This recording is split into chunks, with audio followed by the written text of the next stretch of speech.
আধ্যাত্মিক সাধক বাউল সম্রাট ফকির লালন শাহের ১৩৫তম তিরোধান দিবস উপলক্ষে কুষ্টিয়ার কুমারখালীর চেউরিয়ায় অবস্থিত বিখ্যাত আখড়াবাড়িতে শুরু হয়েছে ৩ দিনব্যাপী অনুষ্ঠান ও মেলা। শুক্রবার রাতে সরেজমিনে গিয়ে দেখা যায় প্রবেশপথ, আখড়াবাড়ি, মাজার প্রাঙ্গণ এবং মেলার মাঠ সবখানেই বাউল ভক্ত, অনুরাগী ফকির, সাধুসহ দর্শনার্থীদের পথচারণার মুখরিত, কোথাও যেন তিরোধানের ঠাঁই নেই।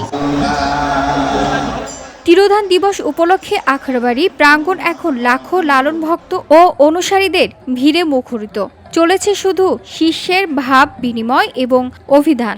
বয়োজ্যেষ্ঠ আব্দুল রাজ্জাক শাহ জানান, শনিবার সকালে বাল্যসেবা ও দুপুরে পূর্ণ সভার মধ্যে দিয়ে এই সাধুসঙ্গ শেষ হবে। তিনি বলেন, প্রথম দিনেই লাখো মানুষের পথচারণায় মুখরিত আখড়াবাড়ি, পা ফেলার জায়গা নেই। অতিথিদের সব রেকর্ড ভেঙে বিভিন্ন এলাকা থেকে ভক্তবৃন্দরা ছুটে আসছেন।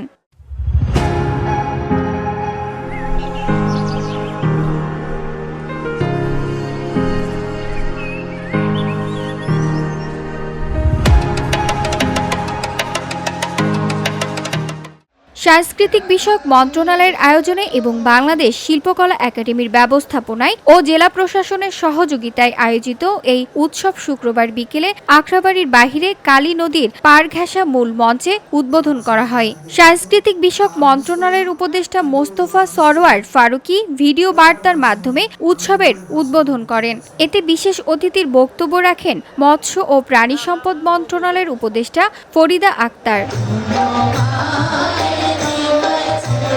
আখড়াবাড়ির প্রাঙ্গণে মূল মঞ্চে এতদিন বাউল ও লালন একাডেমির শিল্পীরা মধ্যরাত পর্যন্ত লালনের গান পরিবেশন করেন। এছাড়া কালী নদীর তীরে বিশাল মাঠে মেলা বসেছে, যেখানে গান শোনার ফাঁকে মানুষকে কেনাকাটা করতে দেখা যায়। VOD Bangla news desk.